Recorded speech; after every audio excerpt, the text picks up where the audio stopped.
Hello hello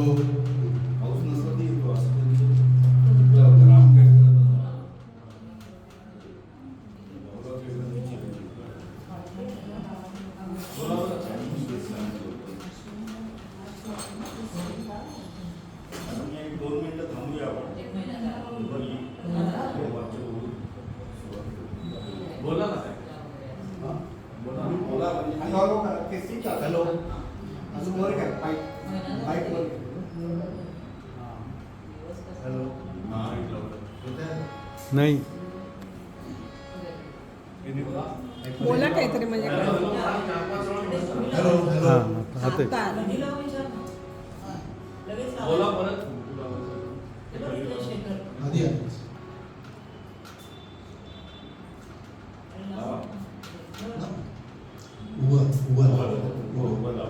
असं असं अंगठा आहे का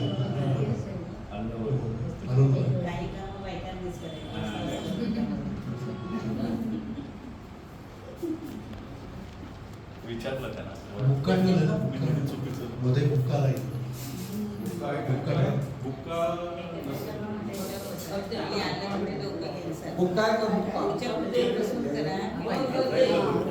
पुढच्या पुढच्यापासून कसं आहे का नाही मला असं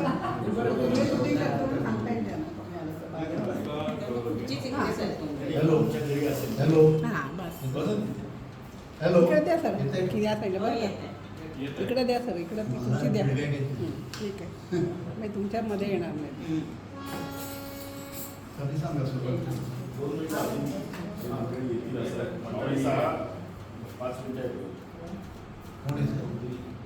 नाही आपल्यातलीच लोक जनरली पुणेकर हे 10-15 मिनिटं उशिराच येतात जरी 5:30 वेळ सांगितली असली तरी आम्ही 5:45च्या 7:15 होतील गेले 7 वर्षात कधी 5:45च्या सुरू केली 7:15 होतील होऊ दे तू देतो तर काय तो प्रॉब्लेम तू तर व्हायला पाहिजे एंड करणं ते खाते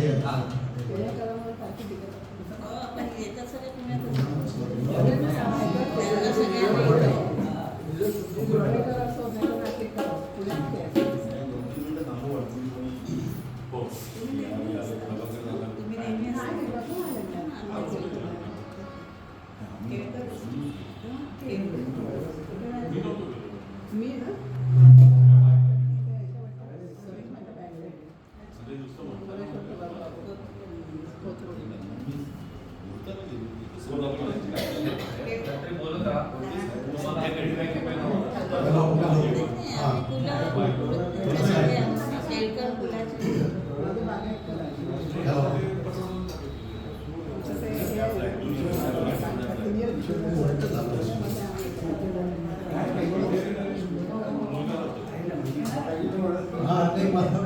माझ्या लक्षात आलं की मी असं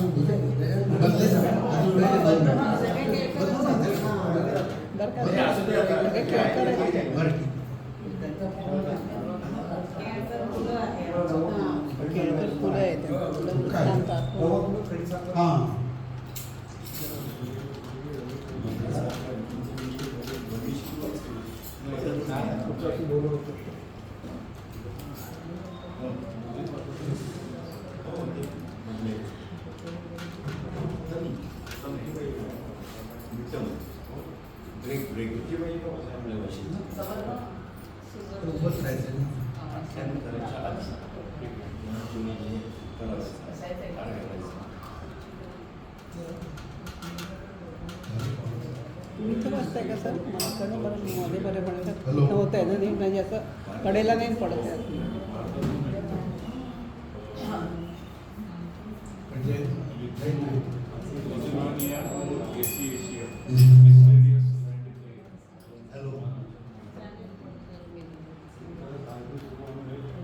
हॅलो येत आहे करू सुरुवात आपण नमन बिमन होईपर्यंत लोक येतील. ज्यांच्या नशिबाबद्दल ते येतील वेळ नाही तिथे झालंच. हा मग काय सुरू करा. हे खेळकर मंडळीच कमी आहेत बाकी त्याचं मला दुःख होतंय म्हणून मी थांबायचं तृप्त झाली की आतापर्यंत ऐकून खेळकर मंडळी तृप्त होण्यातली नाही आहेत कशी तुमचा विषय वेगळा तर मी स्वागत करतो केळकर कोलाच्या या जून महिन्याच्या आपल्या एकत्रीकरणामध्ये. आज आपल्यातलेच अरुण केळकर आपल्या पुढे नारदीय कीर्तन आणि आज मुहूर्त चांगला आहे.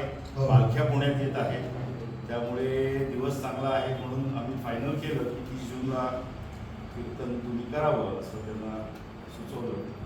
त्याप्रमाणे ते आज आपल्याकडे त्यांच्या साथीदारांसकट आले. मला मगाशी म्हणजे आत्ता जे बोललो निमेशजींना ते थोडंसं खंत एवढीच आहे की केळकर ऑडियन्स जो पाहिजे तो फारसा जमलेला नाही आहे. सोडून देऊया आपण कीर्तन सुरू करायला मी तुम्हाला विनंती करतो. धन्यवाद.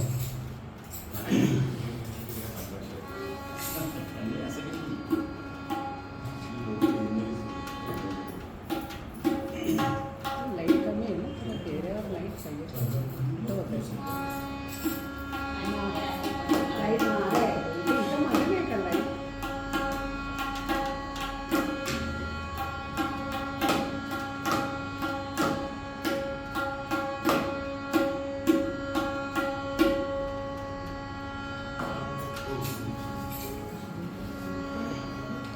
राजाधिराज योगीराज श्री स्वामी समर्थ महाराज की जय.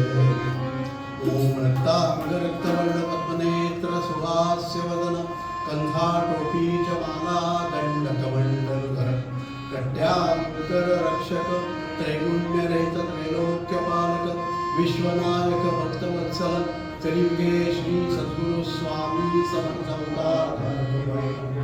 काषाय वस्त्रं करदण्डधारिणं कमण्डलं पद्मकरेण शङ्खं चक्रं गदाभूषितभूषणाढ्यं श्रीपादराजभूषणं वन्दे. श्रीगुरुदेव दत्तावधूत राजाधिराज योगीराज श्री स्वामी समर्थ महाराज की जय. स्वामी सूत महाराज की जय. प्रीतिनंद स्वामी कुमार महाराज की जय. सब संतन की जय. हरये नमः हरये नमः हरये नमः.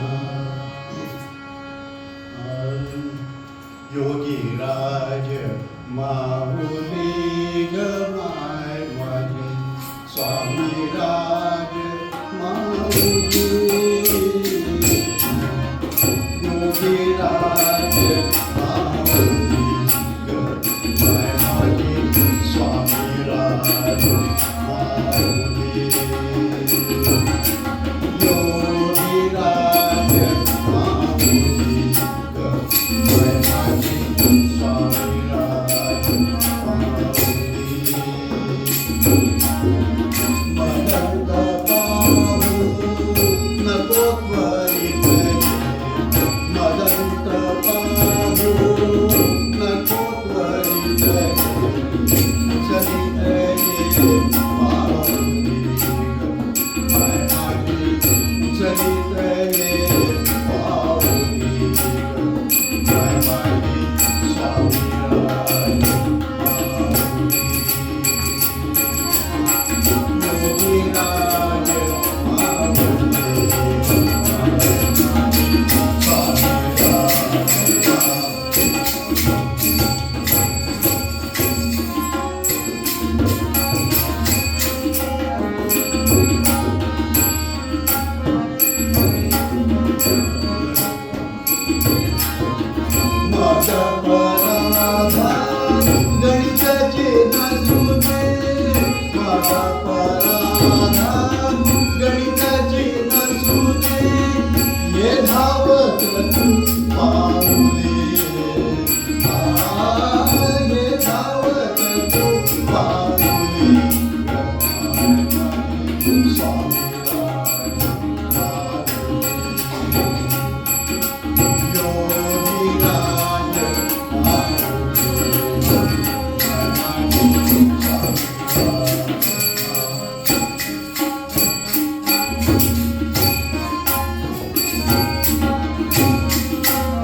जगदोद्धारा स्तव अवतरणे जगदोद्धारा स्तव अवतरणे अक्कल कोटी राहिली अक्कल कोटी राहिली स्वामी योगी राज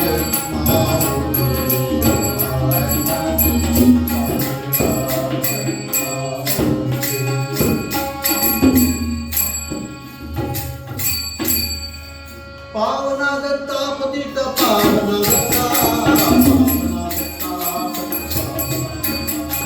पावना दत्ता पतित पावना दत्ता पावना दत्ता पतित पावना पावना दत्ता पतित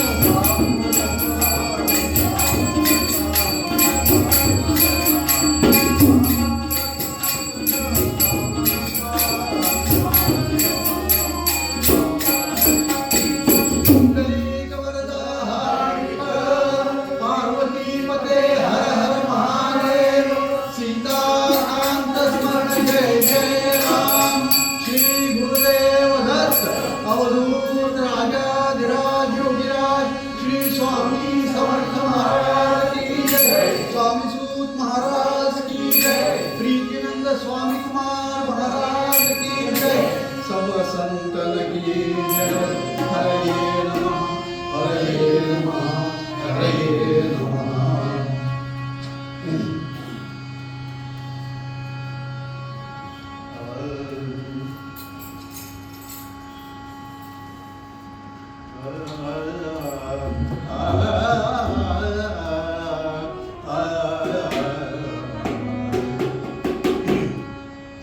संत चरण रज लागता सहज संत चरण रज लागता सहज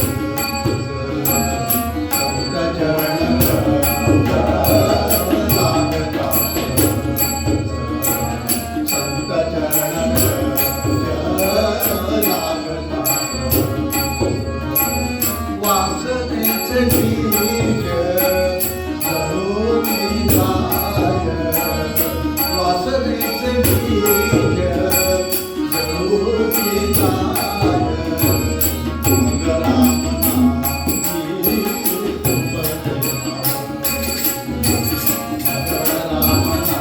नामी मग राम नामी सुख घडो घडी वाढो लागे सुख घडो घडी वाढो लागे मग राम नामी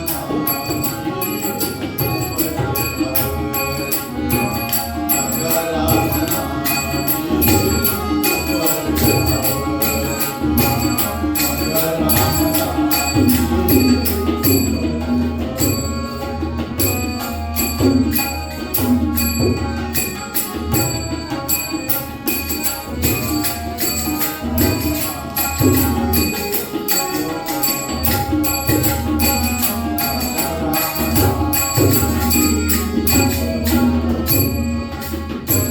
कंठी प्रेम दाटे नयनी जिरलोटे कंठी प्रेम दाटे नयनी जिरलोटे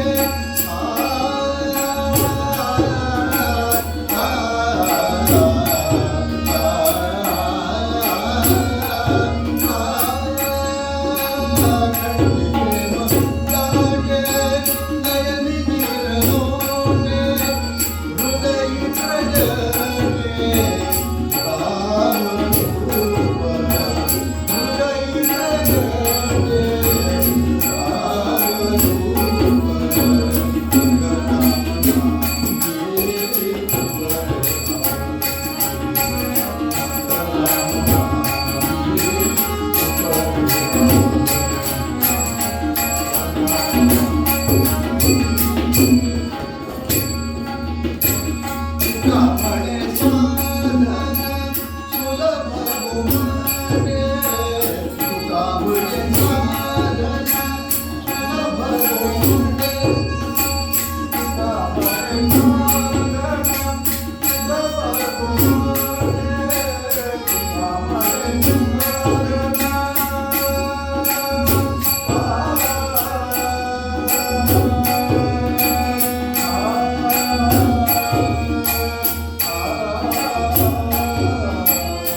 संत चरण रज लागता सहज वासनेचे बीज करुणी गाय मग राम नामी उपदे आवडी सुख घडोघडी वाढू लागे कंठी प्रेम लाटे नैनी निरलोटे हृदयी प्रगटे रामरूप तुका म्हणे साधन सुलभ गोमटे हरी उपतिष्ठे पूर्व पुण्य संत चरण रज लागता सहज शब्दशः अर्थ घेतला तर काय होईल तर रज म्हणजे आपण म्हणतो रजक कण म्हणजे मातीचा कण तर संतांच्या चरणाची मातीचा कण जरी आपल्याला लागला असा शब्दशः अर्थ झाला पण तुकाराम महाराजांना हा एक म्हणजे ज्याला आपण म्हणतो की प्रकारचा दृष्टांत म्हणा किंवा अशा अर्थाने तुलनात्मक म्हणजे उपमा ज्याला म्हणतो आपण ती उपमा दिली आहे तर शब्दशः अर्थ घ्यायचा नाही आहे की संतांच्या चरणाचा कण लागला की आपलं सगळं झालं असं नाही तर संत चरण रज लागता सहज म्हणजे संतांचा थोडासा जरी सहवास झाला संतांचा जरी थोडा आपल्याला सहवास झाला तरी सुद्धा वासनेचे बीज म्हणजे तुझा सगळा अभंग आहे वासनेचे बीज दळवलेलं आहे मग राम नामी उपदेवाडे म्हणजे संत समागम मिळणं हे सगळ्यात महत्त्वाचं आहे ते तो झाला तर आपल्याला पण आता प्रश्न असा येईल की संत चरण रज कसे लागणार कारण आम्ही संत ओळखायचे कसे हा प्रश्न असा आहे आणि आजच्या युगात तर आता आपण जे प्रसिद्ध संत आहेत ते आपल्याला माहिती आहे पण त्यांचा काय आपल्याला सहवास त्या जन्मात कधी लाभला असेल आपल्याला माहिती आपल्याला ते काय आठवत नाही पण या युगात आताच्या क्षणाला विचारलं की कुठलं संत तर काय आपल्याला विश्वास ठेवणं न ठेवणं सगळं अवघड वाटलं म्हणून खऱ्या अर्थाने म्हणजे संत समागम म्हणजे संतांनी लिहिलेले ग्रंथ त्या ग्रंथांचा सहवास म्हणजे संत समागम म्हणजे आता ज्ञानेश्वरांना ज्ञानेश्वरी लिहायची आवश्यकता होती का नव्हती तुकारामांना गाथा लिहायची आवश्यकता होती एकनाथी भागवत एकनाथांना लिहायची आवश्यकता होती समर्थांना दासबोध लिहायची आवश्यकता होती काहीच गरज नव्हती त्यांच्यासाठी नव्हतं ते आपल्यासाठी लिहिलेलं आहे हे कळलं पाहिजे आणि त्या सगळ्या अशा जो आपल्याला ग्रंथ एक ग्रंथ चांगल्या प्रकारे अभ्यासावा त्याच्यामुळे आपल्याला बऱ्यापैकी सगळ्या ग्रंथामध्ये वेळ संत तेच सांगतात सांगण्याची पद्धत वेगळी असते जी आपल्याला भावेल ती घ्यावी कोणी ज्ञानेश्वरी कोणाला आवडते कोणाला एकनाथ साहेब भागवत आवडतं कोणाला गाथा आवडते ज्याला जे आवडेल ते त्यांनी त्याचा अभ्यास करावा पण सतत म्हणजे इथे आता स्पष्ट उल्लेख केला नाही पण लागता सहज होते सहज शब्द म्हणजे आपण सहजपणे असं म्हणतो तसं नव्हे सहज याचा अर्थ काय सतत म्हणजे रोज म्हणजे त्या ग्रंथाचा अभ्यास किंवा त्या संतांचा सहवास आपल्याला रोज करायला पाहिजे आणि हा संत समागम अतिशय दुर्लभ आहे आणि हे सगळे संत म्हणजे हे आपण मगाशी म्हटलं होतं की तो संत प्रत्यक्ष शरीराने आपल्याला भेटणं ही अवघड गोष्ट म्हणून त्या संतांचे ग्रंथ आपण अभ्यास घ्यायचे त्याचा अभ्यास करायचा कारण असं का करायचं तर संतांच्या किंवा मोठ्या लोकांच्या सहवासात आल्यानंतर आपणही मोठे होतो असं म्हटलं त्या याच्या पंचतंत्रात एक गोष्ट आहे की ती शेळी असते कारण ती शेळीला सिंह तिच्या समोर येतो तर ती त्याला म्हणते की अरे मला कृपा कर मला खाऊ नकोस मी तुला शरणागती आहे तर तो म्हणतो ठीक आहे आता तुला कुणीच म्हणजे तुला सगळ्याच प्राण्यांपासून सगळ्यात मोठ्या मोठ्या प्राण्यांपासून तुला भीती आहे तर तुला कोणी विचारलं की तू कोण आहेस तर सांगत जा की मी सिंहाची मावशी आहे असं सांगत जा म्हणा का मग हत्ती भेटला तर हत्ती भेटल्यावर ती म्हणाल कोण आहे हत्ती म्हणाला कोण आहेस तू तुला खाऊन टाकतो मी किंवा मारून टाकतो ती म्हणली मी सिंहाची मावशी आहे असं म्हटल्याबरोबर हत्तीने त्याला डोक्यावर आपल्या पाठीवर बसवलं आणि फिरवलं अशी म्हणजे ही गोष्ट आहे म्हणजे दृष्टांत जेवढं घ्यायचं एखाद्याशी त्याच्यात तो श्लोक फक्त मी एवढं सांगतो की नीचाश्रया न कर्तव्य महदाश्रया खालच्या प्रकारच्या खालच्या म्हणजे आपल्यापेक्षा आपल्या पातळीपेक्षा खाली असलेल्या लोकांचा सहवास करता जास्त महद आश्रय आपल्यापेक्षा जे मोठे आहेत सगळे दृष्टीने व्यवहारात सुद्धा परमार्थात सगळीकडे तेच त्यांचा महद आश्रय करावा अजा सिंह प्रसादेनं आरूढ हा गजमस्तके हत्तीच्या डोक्यावर त्या शेळीला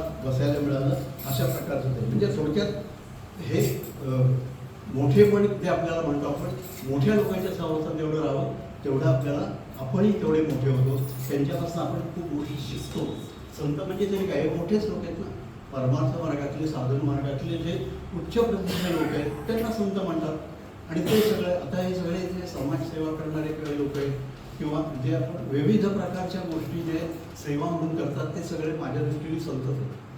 कारण ते सगळ्या समाजाला मदत करतात, समाजाला उन्नत करण्यासाठी, समाजातल्या लोकांना चांगलं वळण लावण्यासाठी, त्यांच्या अडचणी सोडवण्यासाठी जे लोक करतात काम, त्यांनी जरी नाम घेतलं नाही तरी सुद्धा ते संतच आहेत. त्यांनी जरी साधना केली नाही तरी सुद्धा ते संतच आहेत. म्हणजे कुठल्याही प्रकारे संत याचा अर्थ एकच फक्त असं आपल्याला वाटतं की तो आपला समाधीत ध्यान लावून बसतो तो संत, किंवा तो आपल्याला उपदेश करतो, जो ग्रंथ लिहितो तो संत नाही. जे जे सगळे अशा प्रकारची उत्तम प्रकारची कामं करतात, समाजोपयोगी कामं करतात, विविध प्रकारच्या गोष्टी चांगल्या गोष्टी करतात, समाजाला वळण लावतात, आपल्या जवळच्या माणसांना, लहान मुलांना शिस्त लावतात, वळण लावतात, ते सगळे संत मध्ये येतात. आणि अशा लोकांच्या सहवासात आपण राहिलो तर तुकाराम महाराज म्हणतात तसं असा त्यांचा सहवास सहज. आता हे सहज सहज मिळत नाही. संतांचा सहवास फार दुर्लभ आहे असं आपले सुंदरदास म्हणतात. तात विलई तर ते म्हणत नाही सगळं, कारण आपल्याला वेळेचा मर्यादा आहे. तात विलई कुणी मात मिले, सुत भ्रात मिले, जुवती सुखदायी, राज्य मिले, गजबाज मिले, सबसाज मिले, मनवांचित पाही, लोक मिले, सुरलोक मिले, विधी लोक मिले, वैकुंठ भुजाई, सुंदर आवर मिले, सबही सुख, संत समागम दुर्लभ भाई. संत समागम दुर्लभ भाई असं ते म्हणतात की सगळं तुम्हाला मिळेल. तुम्हाला उत्तम आईवडील मिळतील, तुम्हाला उत्तम पत्नी किंवा पत्नीला उत्तम पती मिळेल, हे सगळं मिळेल, राज्य मिळेल, तुम्हाला वैकुंठाला सुद्धा एक वेळी प्राप्ती होईल, वैकुंठाची सुद्धा. पण संत समागम मात्र दुर्लभ आहे असं ते म्हणतात. पण एकदा जर संतांचा समागम झाला, जर संतांचा संवाद झाला तर मात्र काय होतं ऐका.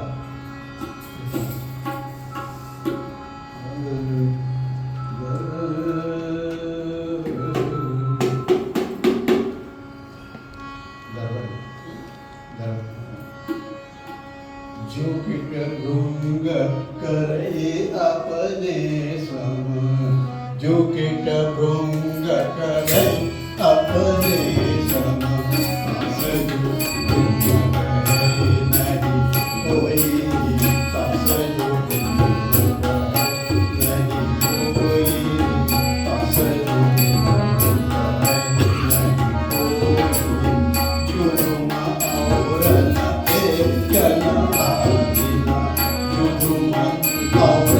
एक न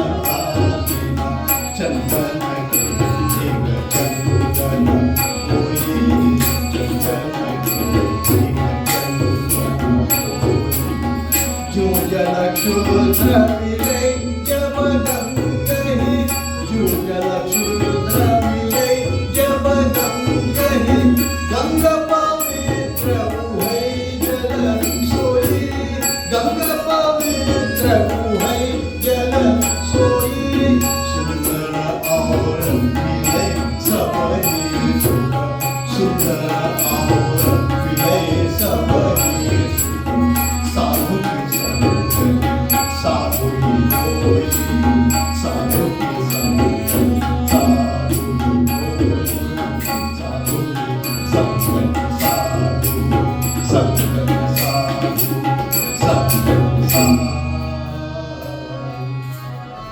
जो कीटभृंग करे. आपण जसं म्हणतात की ते सुरवंटाची आळी होते, ती आळी असते ती आपल्याला आळीचे आहे असे कल्पना, म्हणजे आपण पाहतो फुलपाखरूवर अशी कल्पना करते आणि ती कल्पना करत करत तिचं फुलपाखरू कधी बनून जातं.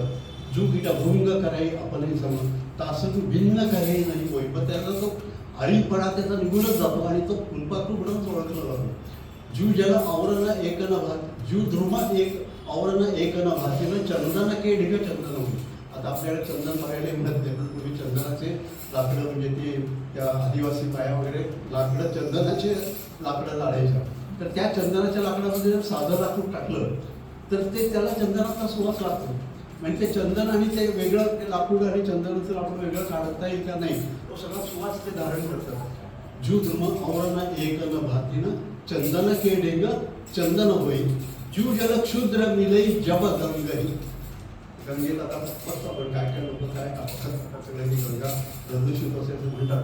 पण त्या काळापासून म्हणजे सांगतात की जरी त्याच्यात असं गलित पाणी टाकलं गेलं तरी सुद्धा त्या पाण्याला गंगा सोडून आपण ते जेव्हा पुढे जातो तेव्हा ते गंगा म्हणून त्याचे स्नान करतो आपण.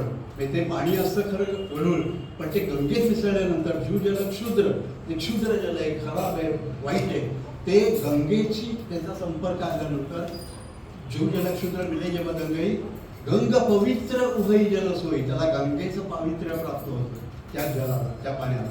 आणि सुंदर जाती स्वभाव मिटेई सव साधुकी संगती साधू. आणि अशा प्रकारे सुंदर श्लेष केला की सुंदरदासांचं वाक्य म्हणजे सुंदर जाती स्वभाव भेटीचं. सगळ्या जाती भेद अमुक समूह संत पाहिजे आपण सगळ्या प्रकारच्या समाजात संत आहेत. अगदी सांभार महार सगळे आपल्याला माहिती आहे, सगळे तुकाराम महाराज आहेत अनेक की जे सगळे त्यांना कुठलं जात नाही. शेख मोहम्मद तो मुस्लिमच होतो. म्हणजे हे सगळे संत ज्या त्याला त्याच्याकडून जाती स्वभाव भेटायचं साधुकी संगती साधुनी होईल. एकदा तुम्ही संताच्या सहवासात आलात की तुम्ही संतच होता हे निश्चित आहे. म्हणून संत चरण रज लागता सहज वासनेचे बीज जळून जाईल. म्हणून ह्यात महत्त्वाचा फायदा काय संतांच्या सहवासात आल्यानंतर, तर वासनेचे बीज जळून जाईल. सगळ्यात आपली अडचण कुठे माहिती आहे का, आपल्याला का आपली प्रगती होत नाही परमार्थाच्या साधना, तर आपल्या ठिकाणी असणाऱ्या वासना. आणि ह्या वासना कधीच तृप्त होत नाही. वासना म्हणजे भगवंताच्या बरोबर वास नाही, त्याला वासना म्हणतात. तर त्यामुळे त्या वासना आपल्या कधीच तृप्त होत नाही. म्हणजे ते जसं भगवंत म्हणतात की हविषा कृष्ण वर्तमैव भूय एव अभिवर्तते न जातो काम कामाना उपभोगेन शाम्यती हविषा कृष्ण वर्तमैव भूय एव अभिवर्तते. तसं त्या अग्नीत अंगठी टाकल्यानंतर तो जास्त भडकतो. तसं आपल्याला असं वाटतं की ही वासना ही तृप्त केली, आता काही नाही, आता मला पण ते झालं. एक घर घेतलं की आता वाटतं हे पुढं मोठं घ्यावं, ते मोठं घेतलं की वाटतं आता हे बंगला बांधायला पाहिजे. संपतच नाही वासना. आणि ह्या वासना क्षय झाल्याशिवाय तुम्ही या मार्गात येऊ शकत नाही कारण. पण निदान आपण वासना कमी करायचा प्रयत्न करायला पाहिजे. आपण असं नाही म्हणत की आपण सगळ्या वासना टाकून द्याव्या, इतक्या काय पातळीला निदान माझ्यासारखं मी तरी नाही गेलो. त्याच्यामुळे आपण मी आपल्या सर्वांचं म्हणजे प्रातिनिधिक बोलतोय, त्यामुळे आपण कोणी असं तर असाल अधिकारी तर मानून घेऊ नका. पण सांगायचं हे काय की आपण इतक्या पातळीला गेलो नाही संतांच्या की सगळ्या वासना क्षय झाल्या वगैरे, पण निदान त्या वासना कमी करणं. आणि काय म्हणजे आता आजकाल ते बघितलं सगळं काय म्हणजे व्हॉट्सॲप फोन आणि हे तर म्हणजे आपण त्या सगळ्या त्या एक प्रकारच्या वासना नंतर का म्हणजे त्या व्हॉट्सॲप 2-2 तास बघण्याची वाचन. आणि त्याच्यामध्ये आपल्या सगळ्या म्हणजे नुसतंच जीवनाचा आपण ऱ्हास करतोय म्हणजे आपल्या प्रकृतीचाही खराबी करतोय आणि आपल्या ज्या सद्भावना आहे, ज्या चांगल्या गोष्टी करायला पाहिजे त्याचाही आपण ऱ्हास करतोय. तर त्यामुळे ह्या सगळ्या वासनांतून त्या मर्यादित म्हणजे तिथे सगळ्यात विवेक कुठे आहे की मर्यादित प्रमाणात कुठली वासना मर्यादित प्रमाणात मिळते. कारण त्या वासनेचा अतिरेक होतो तेव्हा तो शिक्षय आपल्याला दुःखकारक होतो. कसं बघा, श्रीखंड आवडतंय, पहिली वाटी खाल्ली, पहिली वाटी खाल्ली, वाटीवर श्रीखंड खाल्लं, बरोबर छान वाटलं बा, अजून एक वाटी द्या, अजून एक वाटी खाल्ली, तिसरी वाटी खाल्ली. आता तो म्हणतो घ्या की अजून छान आवडलंय तुम्हाला, आता नको म्हणतो आता घेतलं तर त्रास होईल, आता घेतलं तर कणपट ढेकरा येतील आणि आता त्रास होईल. अरे जो श्रीखंड तू इतकं प्रिय आहे तुला त्याचा नकोच आहे. म्हणजे सांगायचं आहे मला काय की त्या आपल्याला असं वाटतं की ते विषयामध्ये सुख आहे, त्या श्रीखंडामध्ये सुद्धा नाही आहे. त्या श्रीखंडामुळे ते घेताना आपल्या चित्ताची होणारी जी एकाग्रता त्याच्यामध्ये सुख आहे, त्याच्यामध्ये समाधान आहे. म्हणून वेदांत्यांनी जे साधन चतुष्टय संपन्नता म्हणजे शास्त्र होतं तर त्याच्यामध्ये ते नित्यानित्य वस्तू ह्या मूत्र फलभोग विराट शमानी षटक संपत्ती आणि मुमुक्षुत्व असं ते आहे. त्याच्यावर आपला विषय आहे. पण त्याच्यामध्ये समाधानाची व्याख्या एकच केली, समाधान आणि सुख याच्यात फरक आहे. आपण बरेचसे लोक सुखी आहोत, जवळजवळ सगळे सुखी आहोत सुदैवाने, पण आपण समाधानी आहोत का प्रत्येकाने आपण खरेच विचारावं. जसं एक गोंधळेकर महाराज म्हणतात नित्यप्रवचनामध्ये, नित्यप्रवचनं अवश्य रोज वाचावी असं मला वाटतं की प्रत्येकाने 2 मिनटं लागतात फक्त. आपण 2-2 तास व्हॉट्सअप बघतो ते 2-3 मिनटामध्ये एक प्रवचन वाचून होतं, पण त्याच्यामध्ये खूप आपल्याला समजून जातं, खूप गोष्टी आपल्याला सहज होऊन जातात. नित्यप्रवचनात ते म्हणतात असमाधान हा रोग सर्वांना सारखाच असल्यामुळे त्याच्या रोगाच्या नादीतलं नाव निघून गेलेले आहे. म्हणजे असमाधान हा रोग आहे पण रोगाच्या यादीत त्याचं नाव काय नाही, कारण तो सगळ्यांना सारखं आहे. सगळ्यांना जो रोग आहे त्याचं काय नाव लिहायचं. तर असं त्यामुळे समाधान हे फार महत्त्वाची गोष्ट आहे.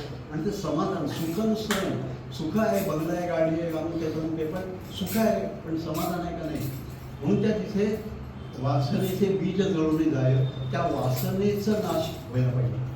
आणि असं होऊ शकतं का? कारण असा प्रश्न येईल ना की हो म्हणायला सोपं आहे वासनेचे बीज जळून जाय. अशी उदाहरणं आहेत स्वामींच्या चरित्रामध्ये. आपण ते बघणार होत नंतर की ते चरित्र ते आमच्या बंधुवांनी लिहिलं होतं. त्याच्यामध्ये हे दिलेले दृष्टांत. एक शेषाचार्य अग्निहोत्री नावाचे ग्रस्त होते आणि ते स्वामींकडे यायचे आणि ते इतके धाडशी होते की स्वामींचा जर ज्यांनी चरित्र वाचले त्यांना माहिती होतं की स्वामी त्या बालोन्मत्त पिशाच्यावर वृत्तीत असायचे. म्हणजे ते कुठल्याही क्षणी काय क्रोध येईल काय कशाही वृत्तीत असायचे ते बाह्य दृष्टीने. तर स्वामी कितीही रागात असले तरी बाकी कोणाची 100 फुटावर यायची प्रज्ञा नव्हती असं ते लिहिलेलं आहे. पण हे ग्रस्त मात्र बेलाशा पुढे येऊन स्वामींना तपकीर अर्पण करायचे असं ते लिहिलं. इतके ते हे स्वामींच्या मर्जीतले होते असं म्हणून. पण ते स्वामींपुढे आता ते काय त्या काळामध्ये ते पेढ्या बर्फीची ताटंच्या ताटं आता ते खूप जेव्हा कीर्ती स्वामींची वेगळे पसरली निर्णय ठिकाणून लोक रोज 100-150 लोक अक्कलकोटला आले नाहीत असा एक दिवसही गेला नाही असं बुवांनी लिहून ठेवलं. तर ते इतके लोक यायचे आणि ते सगळे लोक ते कापडी ते पेढ्या आणि बर्फी आणि ताटंच्या ताटं स्वामींपुढे यायची.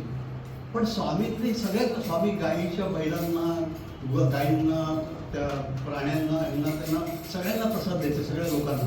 पण ह्या अग्निहोत्री बोलणं मात्र एक पेढा सुद्धा कधी दिला कधीच नाही.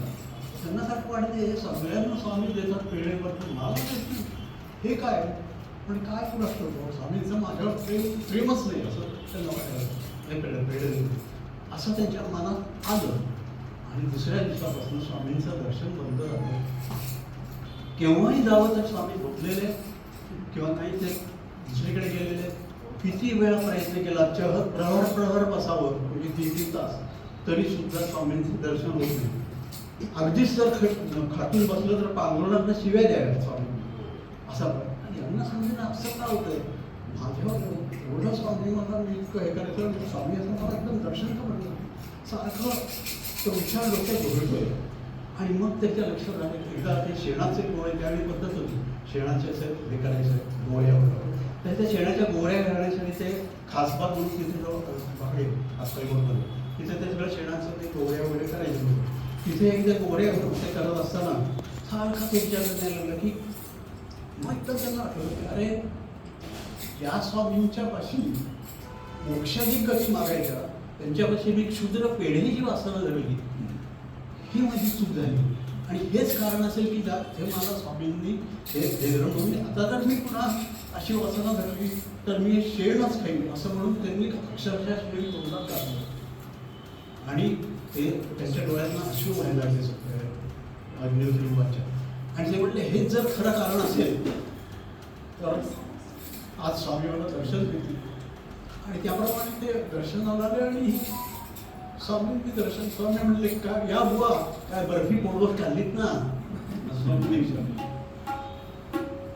दर्शन दिलं आणि मग त्या अग्निहोत्री बुवांची वासना संपूर्णाची केली.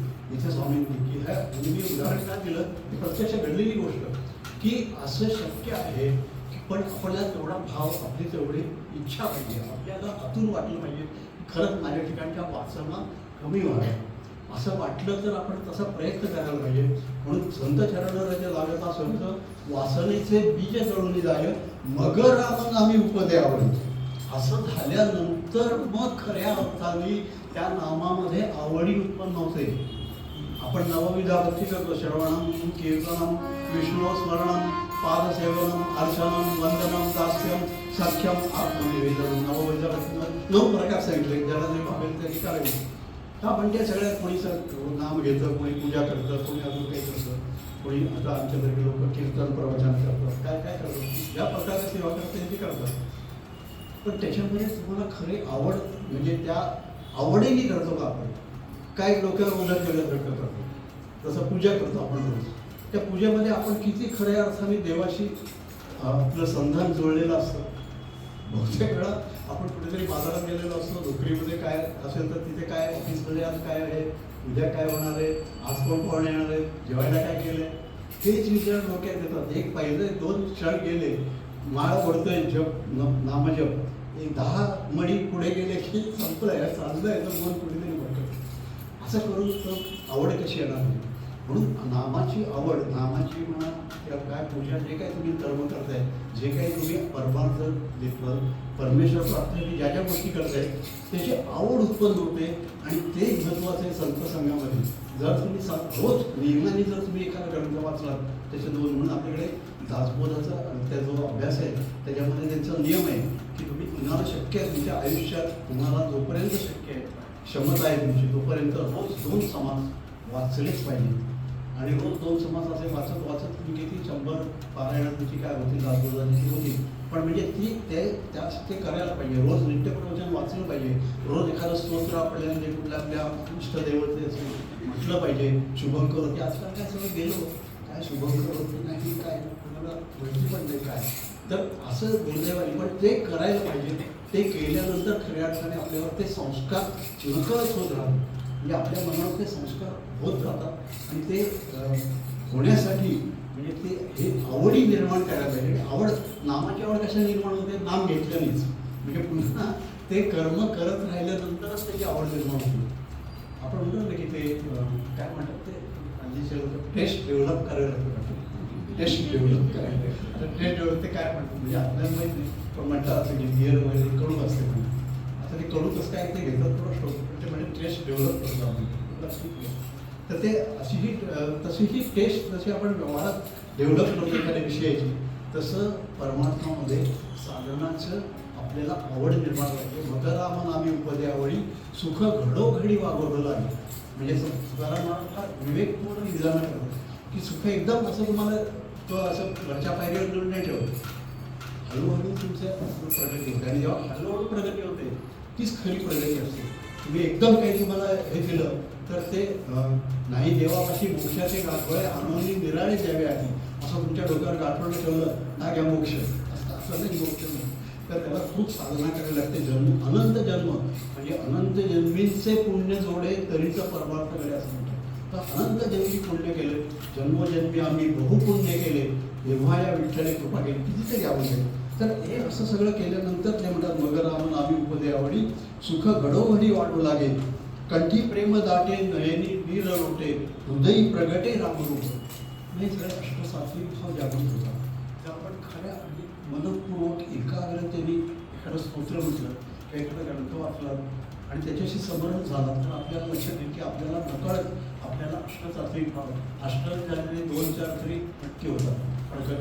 आणि ते करत असेल साधारण त्यांना माहिती आहे, नक्की माहिती की त्याच्यामध्ये असं ते अष्टसात्विक भाव हे सुख घडोघडी वाढू लागल्यामुळे प्रकट होतात. कंठी प्रेम जाते नयनी नीर लोटे, हृदयी प्रगटे रामरूप. आणि हृदयामध्ये तो राम प्रकट होतो. त्याचं हृदयामध्ये आहेच. त्याचं वास्तविक परमेश्वराचं वास्तविक कुठे आहे, आपल्या अगदी जवळ आहे. इतका जवळ आहे की आपल्याला त्यामुळे त्याचा अनुभव आहे. त्याचं हृदयातच बसलेलं आहे. हृदयस्थ परमात्मा म्हणतात ना, तसं तो हृदयातच असल्यामुळे पण तरी आपल्याला अनुभव नाही त्याचा.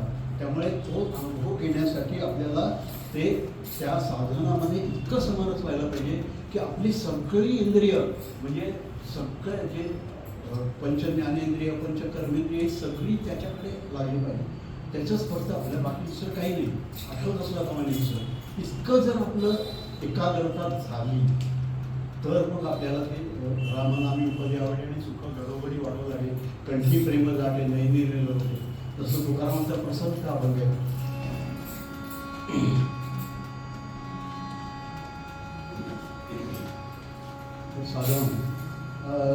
आणिक दुसरे मज नाही आता नेमिलिया चित्ता पाहुलिया, नेमिलिया चित्ता पाहुलिया, नेमिलिया चित्ता पाहुलिया.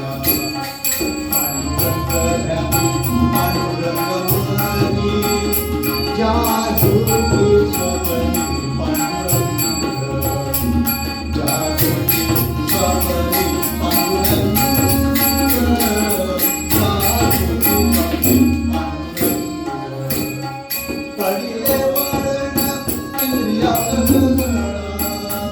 पडिले वळण इंद्रिया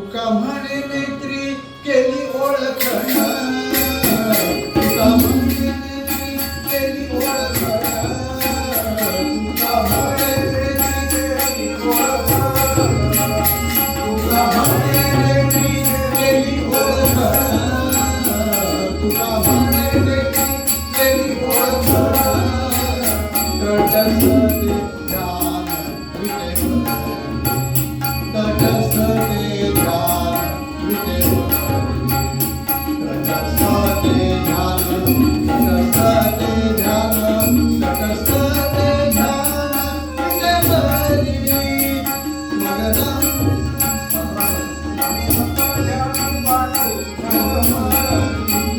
पांडुरंग ध्याने पांडुरंग मरी पांडुरंग ध्याने पांडुरंग मरी या कृती स्वप्ने पांडुरंग या कृती स्वप्ने या कृती स्वप्ने पांडुरंग जागृती स्वप्ने जागृती स्वप्ने जागृती स्वप्ने पांडुरंग पांडुरंग ध्याने पांडुरंग ध्याने पांडुरंग माने पांडुरंग ध्याने पांडुरंग माने पांडुरंग माने पांडुरंग माने बघा तुकाराम महाराज काय अवस्था की पडिले वळण इंद्रिया सकळा भाव तो निराळा तुझा तुका म्हणे नेत्री कोण केली ओळखणं तटस्थते विटेवरी पांडुरंग ह्यानी पांडुरंग मनी जागृती स्वप्नी पांडुरंग या अवस्थेपर्यंत जायचं हे फार उच्च अवस्था आहे. मला कल्पना आहे की आपलं इतका अधिकार मिळायला खूप जन्म लागतील कदाचित, पण आपल्याला आपलं ध्येय आपल्याला कुठे पोचायचं आहे हे ठिकाण माहिती पाहिजे ना. ते ठिकाण माहिती असलं म्हटलं मग किती का वर्ष लागेल किती का जन्म लागेल जाऊ ना, पण ते ठिकाण माहिती असणं महत्त्वाचं आहे. त्याकरता हा बोलू आहे की तुकाराम मला आपली स्वतःची अवस्था सांगतायत की मला दुसरं आता इंद्रियाला कुठलीही एक गोष्ट आठवत नाही. ध्यानी सगळं ध्यानी मनी स्वप्नी सगळीकडे पांडुरंगच दिसतोय. इतक्या अवस्था गेल्यानंतर सुखाची काय कमतरता आहे, काय आनंदाची कमतरता आहे काय. तुकाराम महाराजच केली जन्म आनंदाचे डोळे आनंद तरंग आनंदाचे अंग आनंदाचे. तेव्हा तुकाराम महाराज म्हणतात की हे सगळे अनुभव आहेत त्यांचे साक्षात, आणि हे आपण तिथे हे याच्यावर विश्वास ठेवून, कारण हे त्यांनी स्वतः लिहिलेले स्वतः सांगितलेल्या गोष्टी आहेत. अनेक संतांनी आपापले अनुभव लिहिलेत. तसं तुकाराम महाराजचे त्या गाथेमध्ये हे प्रसिद्ध गोष्टी आहेत. तर त्या आनंदाची अनुभूती, आणि खरंच सांगतो तुम्हाला, तुम्ही बाकी विषयातनं किती आनंद मिळाला तरी तो टिकणार नाही. मुख्य अडचण काय माहिती का, की तो आनंद, जसं मी श्रीखंडाचं मगाशी उदाहरण दिलं की ते टिकणारा आनंद नाही आहे, तो तेवढ्या पुरता आहे आणि तो परत मावळतो किंवा तो पुढे त्रासदायक होतो जास्त. तर असं परमार्थाचं नाही आहे. परमार्थामध्ये साधनेमध्ये जेवढं तुम्ही रममाण व्हा तेवढा तुमचा आनंद जास्त मिळत जातो. तुम्हाला जेवढा आनंद वाढतो. आपण देवळात का जातो? खरं तर तुम्हाला म्हणत तुकावणे का आता देवळाचं वगैरे असं आहे ना अभंग, तर तुका सांगे पुढे जन देही देव का पाहणं वगैरे तो अभंग आहे ना. तर तो मी घेतला तुम्ही आता म्हणत नाही आहे. तर तो तसं ते म्हणतात की खरं तर देवळात त्याच्या आपण जातो, कारण का आपले एवढी ही अवस्था झालेली नाही की काहीचं पैसं नाही करा एकचित्त आवडी अनंत अभाव नाही. वारीला लोक एवढे लाखो लोक जातात कशा करतात. तर हे सगळं आपल्याला त्या ठिकाणी देवळात गेल्यानंतर आपण एक उत्तम परीक्षा करायला हवी की देवळात गेल्यानंतर आपल्या ठिकाणचे जे बाकीचे विचार आहेत, सांसारिक विचार आहेत, इतर गोष्टी आहेत, वासना आहेत, त्या सगळ्या बाजूला सहज पडतात. म्हणून देवळात दर्शनाला जायचं आणि त्या देवासमोर डोकं टेकायचं. कशा करता, तर त्या वासना आपल्या नकळत तेवढे 10 मिनटं 5 मिनटं 2 मिनटं का होईना आपण ज्या बाहेरसून सुद्धा देवाला नमस्कार करतो तेव्हा सुद्धा आपल्याला त्या क्षणाला आपल्या ठिकाणी सात्विक भाव उत्पन्न होतो. आहे की सर्वांचा देखो त्याच्यामध्ये कोणाचं धुमाच असायचं शक्यताच वाटत नाही. तर असं आहे. म्हणून तो जेवढा आपला सत्व पुढे जास्त वाढेल, कारण आपण सत्वरजतमाचे मनुष्य होतो. आपण रजोगुण आपल्या ठिकाणी प्रामुख्याने आहे. म्हणजे रजोगुणामध्ये सगळं कर्म करणं, चंचलता, हे सगळं वासना, विषय भोगणं, हे सगळं रजोगुणाची लक्षणं आहेत. तमोगुण म्हणजे आळसीपणा, हे सगळे, आणि सत्वगुण. तर तुका म्हणे येथे सत्वाचे सामर्थ्य करावा परमार्थ अरदिशी. तम म्हणजे काय नरकची केवळ, रज तो सबळ माया जाळ, तुका म्हणे येथे सत्वाचे सामर्थ्य, करावा परमार्थ अहर्निशी. तुकारामांचे जे 12 अभंग आहेत देह, त्यांनी स्वदेह वैकुंठात गाण्यापूर्वी त्यातला पहिला अभंगातले शेवटचे 2 चरण की ते म्हणतात सत्वगुण वाढवा, सत्वगुण जास्तीत जास्त वाढवा, त्याच्यामधून तुम्हाला खरा आनंद मिळेल. आपण जो तात्पुरता येणारा आनंद तो घेतोच आहे आपण रोज, पण त्याच्याबरोबर खरा जो आनंद मिळवायचा आहे आपल्याला तो मिळाला तर जी मजा येईल ती मग अनुभवाचीच गोष्ट आहे. म्हणजे ती काही शब्दात सांगता येत नाही की ते सुख किंवा तो आनंद काय आहे साधनाचा असो. म्हणून तुका म्हणे कंठी प्रेम दाटे नैली नीरलोटे, हृदय प्रकटे रामरूप, तुका म्हणे साधन सुलभ गोमटे, परी उपतिष्ठे पूर्व पुण्ये. तुका म्हणे साधन सुलभ गोमटे म्हटलं तर बरोबर दिसायला हे साधन, हे समागम सत्संग हे म्हटलं तर अगदी सोपं दिलेलं साधन आहे, सुलभ आहे, गोमट म्हणजे छान आहे. तो वेळ छान आहे की खरं ग्रंथ वाचताना म्हणजे ज्यांना तेवढा भाव आहे त्यांना हे लक्षात येईल की ते वाचताना किती आनंद होतो, किती छान वाटतं. देवाची एखादी कथा ऐकताना, भागवत ऐकताना छान होतं, चित्तवृत्ती इतक्या उल्लसित होतात, इतकं छान छान वाटतं. तर ते साधन सुलभ आहे आणि गोमट छान पण आहे. परी उपतिष्ठे पूर्व पुण्य, पण पूर्व पुण्य असेल तर ते प्राप्त होतं. उपतिष्ठे म्हणजे प्राप्त होणे म्हणजेच आपल्याला ते आता पूर्व पुण्य कुठून येणार, म्हणजे आपण प्रत्येक जन्मात जे करतो त्याचं जे आपल्याला संचितात जाऊन पडतं ते आपल्याला प्रारब्ध रूपाने जेवढा त्यातला भाग या जन्मात भोगायचा तो भोगावा लागतो असं शास्त्रकार म्हणतात. तर ते प्रारब्ध भोगण्यासाठी ते आपल्याला भोगावंच लागतं. तुम्ही कुठलाही अगदी राजा जरी झाला तरी त्याला जे काय त्याच्या आयुष्यात प्रारब्ध आहे तो घरात खूप श्रीमंत असेल, खूप संपन्न असेल, पण प्रारब्ध योगाने जे जे त्याला भोगावं लागतं ते भोगावंच लागतं. मग प्रारब्ध भोगावंच लागतं तर मग संत समागम का, तर प्रारब्ध भोगण्याची शक्ती, त्या प्रारब्धामुळे निर्माण होणारी जी उद्वेगनता, दुःख, चिंता ह्या सगळ्या गोष्टी ह्या सत्संगामुळे आणि या साधनेमुळे बाजूला जातात. म्हणून ते प्रारब्ध भोगणं हे जे आपण सुदैवाने इतक्या चांगल्या ह्याच्यात आहोत की म्हणजे आपल्याला कल्पना येणार नाही की काय पद्धतीने लोक जगत आहेत आज. म्हणजे तर आपण वाचतो पेपरमध्ये तेवढंच की आता हे पुरामध्ये ते सापडतात की ह्याच्यात काय त्यांची अवस्था होते, लाखो लोक बेघर होतात. अमेरिकेसारख्या ठिकाणी सुद्धा पूर येतात आणि लोक बेघर होतात. तर काय अवस्था ते जो प्रत्यक्ष त्याला अडकला. आमची इथे चिपळूणला 2 वर्षापूर्वी काही वर्षापूर्वी मोठ्या ह्याला तिथे जायकवाडीचं धरण बेकावडी तिथं त्या ह्याच्या जवळचं धरण आहे कोळकेवाडीचं धरण फुटलं आणि सबंध त्याच्यात पाणी आमच्या एक हे सांगितलं तुम्हाला खरं वाटणार नाही. तर आमच्याच घरात पाणी आलं तर आमचं मठ हे स्वामींचा तिथं, तर तिथे खालच्या ह्याच्यावर सबंध पाणी होतं. कधीच मठात पाणी आलं नाही म्हणून उंचीवर आहे, त्यामुळे मठात पाणी आलं नाही, सगळं गाव फुटलेलं आहे. होडीने लोक जात होते, होडी अक्षरशः नावेत म्हणून येत होते. एखाद्या आमच्या मठात त्यांना सेवेला एक बाई होत्या, त्या म्हणाल्या आम्ही त्यांच्याकडं असं पूर्ण पडतो नाही तर कधी पडेल इतक्या अशा अवस्था.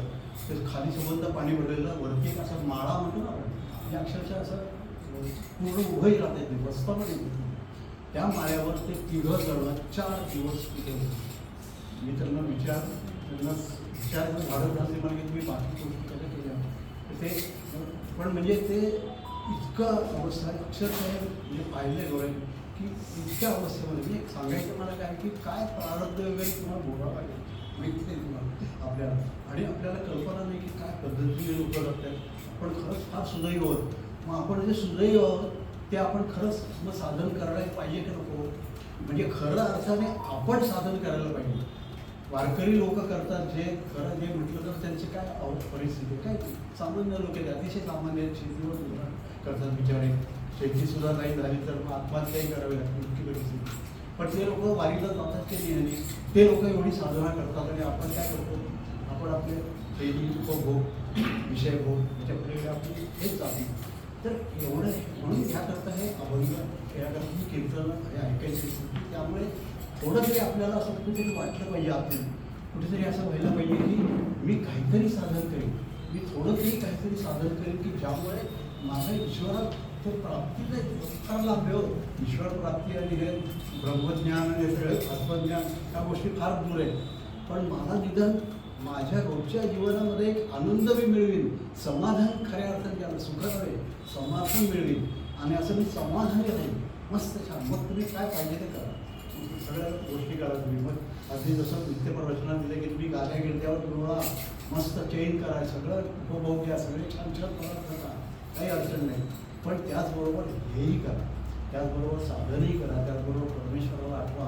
रोज थोडा वेळ तरी त्याला, आणि किती थोडा वेळ मोठ्या काही तरी निमिषभरी दे तुझा आहे म्हणतात. तर ज्ञानेश्वर महाराज म्हणतात निमिष म्हणजे किती, डोळ्याची पापडी लावायला किती वेळ लागतो तेवढा त्याला निमिष असं म्हणतात. म्हणजे इतकं तरी मला तुझं चित्त नाही म्हणतात की सगळं तू कर, पण एक निमिषभर तरी मला तुझं चित्त पूर्णपणे देईल, मग तिथे तू आणि मी बाकी कोणी नाही. तर असं तर अशा पद्धतीने सांगितलं तर तुझा महाराज म्हणतो की तुका म्हणे साधन सुलभ गोमटे परी उपदिष्टे पोहोचली. आणि म्हणून अशा रीतीने आपण काहीतरी साधन करावं या दृष्टीने हा अभंग मी निवडला. आणि म्हणून मूळ अभंगाकडे वळूया. तुकाराम महाराज म्हणतात तुकाला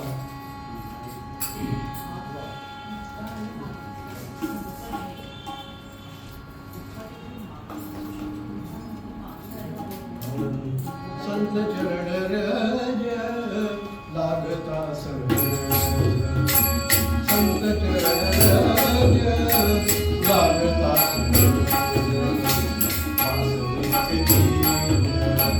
जळूनी जाय,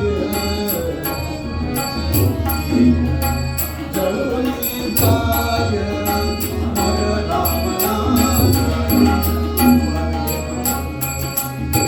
मर राम नाम. बोला तर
कीर्तनाच्या प्रथेप्रमाणे 2 मिनिटं भजन करायचं आणि मग आपला विषय घेऊया.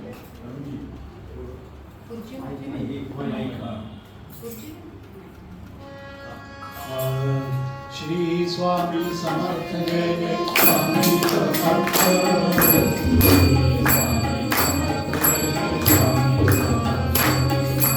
श्री स्वामी समर्थ जय जय स्वामी समर्थ.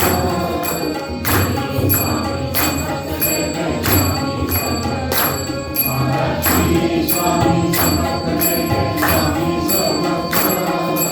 श्री स्वामी समर्थ जय जय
सेवा करण्याची संधी दिल्याबद्दल जे आयोजक श्रीकांतजी किंवा शिखरजी किंवा हे सगळं जे त्यांचे मी प्रथम आभार नाही मानत आपण केळकर पण त्यांचं मी कृतज्ञता व्यक्त करतो की या निमित्ताने मला हे संधी मिळाली इथे सेवा करण्याची.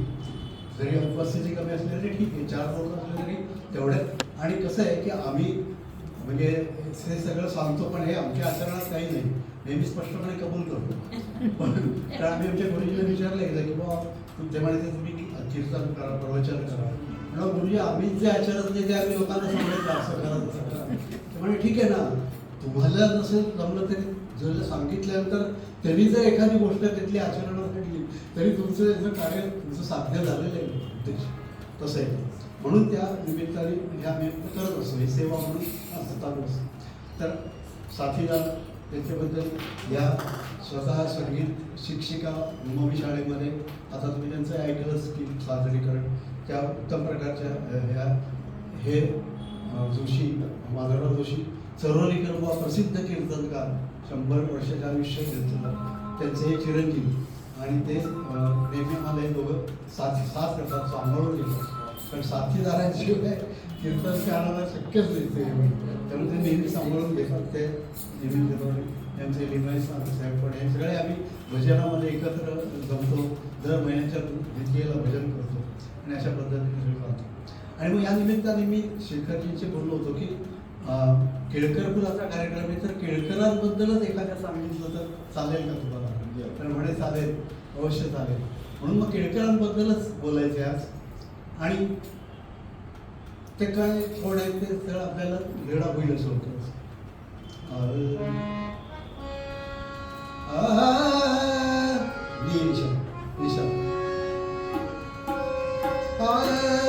गोपाळ असे नास्तिक, गोपाळ असे नास्तिक, व्याधी शमनार्थ देव शोधित असे.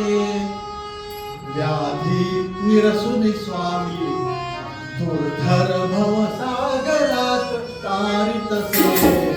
राम राम राम हरे हरे राम राम राम राम हरे हरे राम राम राम राम हरे हरे राम. गोपाळ रामचंद्र केळकर राहणार कोरलं, राजापूर तालुक्यातलं कोरलं गाव, छोटंसं गाव, 7-8 भावंड. आणि हे नोकरीनिमित्त वर्ध्याला म्हणजे जिथे रेल्वे स्टेशन रेल्वे त्या काळामध्ये 7वी झालेले म्हणजे खूप शिकलेले असं म्हणते आणि इंग्रजी शिकलेले आणि त्या तिथे स्टेशन मास्तर किंवा असं काहीतरी ते नोकरीला होते त्याच्यामध्ये. पण दुर्दैव असं की त्यांना पोटामध्ये रोग झाला, पोटामध्ये जे जलोदरच पोटापणा झाली त्याला त्यांचा रोग. पण त्याच्यामुळे ते असं सगळ्या अंगाला सगळ्या कळा लागायच्या. म्हणजे असं त्यांनी लिहिलं की खूप भरल्यासारखं असं अंग सगळं व्हायचं, चालता यायचं नाही, हलता यायचं नाही, सगळ्या अंगाला हे सगळ्या अंगाला बिब्बे घातले त्यांनी जास्तच हे व्हायला लागलं. आणि आता हे असा प्रकार झाल्यानंतर साहजिकच काय झालं, नोकरीमध्ये सारखं हे व्हायला लागलं की अनुपस्थिती. आणि मग घरची माणसं खूप करायला लागली की आता ह्यालाच सांभाळायचं आपल्याला वेळ आली, काय करायचं. मग आता ह्यांनी ह्यांना असं म्हणायचं तर असंही व्हायला लागलं. पण मला अशी म्हणलं प्रारब्ध की ते प्रारब्ध ते एकदा चिकटलं येऊन की ते काय तुम्हाला कुठे नील सांगता येते. आणि हे असं जे सगळ्या या वेदना व्हायला लागल्या. आणि हे मी स्वतः लिहून ठेवलं की मी नास्तिक होतो म्हणून गोपाळ असे नास्तिक होते. मी ते नास्तिक होते की म्हणजे देव काय मानत नाही. पण मग त्यांना असं वाटलं की आपल्याला एवढा त्रास होतोय तर खरंच जर या जगामध्ये देव कोणी असेल, देव म्हणून कोणी असेल तर त्यांनी जर माझं 8 दिवसामध्ये ही व्याधी कमी केली, बरी नको पूर्ण करून कमी केली, तर मी आयुष्यभर त्या एका देवाची चाकरी करेन, दुसरं काही करणार नाही असा निश्चय केला मात्र. आणि निश्चयाचे बळ तुका म्हणे त्याची फळ. खरोखर 7व्या दिवसाने त्यांना बरं वाटायला लागलं. म्हणजे कळ कमी झाली, वेदना कमी व्हायला लागल्या, हे सगळं बरं वाटायला लागलं. आता त्यांना वाटलं की आपण निश्चय तर केला, आता त्याप्रमाणे वागलं पाहिजे. हो ना, त्याचा बहुतेकाळ काय करतो आपण निश्चय करतो, नेम करतो आणि दुसऱ्या दिवशी जोडून देतो. 1 जानेवारीपासून तयारी द्यायची, 2 जानेवारीपासून बघू. तर तसं होतं. तर तसं नाही. गोपाळ बुवा हे ते केळकर होते, ते निश्चय होतं की हो मी हे करणार. आणि ते ठरवलं आता की आता मी ठरवलं ना, आता माझं खरोखर अनुभव आला ना, आता मी देवाकडे जाणार आणि देवाचीच भक्ती करणार आयुष्यभर आणि लोकांना भक्तीला लावणार, हे समाजकार्य देतो. तर त्याप्रमाणे त्यांना आता म्हटलं देवाकडे जायचं म्हणजे काय करायचं, तो कुठल्या तरी संत किंवा अवतारी पुरुषाकडे जायला पाहिजे. मग त्यांना दोनच नावं माहिती होती, एक देव मामलेदार सटाण्याचे आणि एक श्री आमचे अक्कलकोटचे श्री स्वामी समर्थ. तर देव मामलेदार सटाण्याला जवळ होते, कारण ते सोलापूरजवळ कुठेतरी राहिलेले होते गावाकडे आजारी असताना. तर तिथून तो भाऊ, तर तिथे गेलं तर भाऊ घेऊन जाईल परत किंवा कळेल त्याला, कोणाला सांगून जायचं नाही, परस्पर जायचं. म्हणून मग त्याला सांगितलं की मी एका स्नेहाकडे जातोय असं म्हणून ते निघाले अक्कलकोटला. कारण अक्कलकोटला जवळ, अक्कलकोटला स्वामी अवतारी आहेत असं ऐकलं तर त्यांच्याकडे जाऊ आणि बघू काय स्वामींचं हे आपल्याला अनुभव आहे असा त्यांनी निश्चय केला आणि निघाले. उजळले भाग्य आता, उजळले भाग्य आता, उजळले भाग्य आता, अवघी चिंता वारली, अवघी चिंता वारली, संत दर्शनी आला, संत दर्शनी आला, पद्मनाभ जोडला, पद्मनाभ जोडला, संत दर्शनी आला, संत दर्शनी आला, संत दर्शनी आला, संपुष्ट हे हृदय पेटी, संपुष्ट हे हृदय पेटी, करुणी कोटी साठवू, करुणी कोटी साठवू, संत दर्शनी आला, संत दर्शनी आला, संत दर्शनी आला, तुकामुळे होता ठेवा, तुकामुळे होता ठेवा, तो या भावा सापडला, तो या भावा सापडला, संत दर्शनी आला, संत दर्शनी आला, संत दर्शनी आला, पद्मनाभ जोडला, पद्मनाभ जोडला, संत दर्शनी आला, संत दर्शनी आला, संत दर्शनी आला.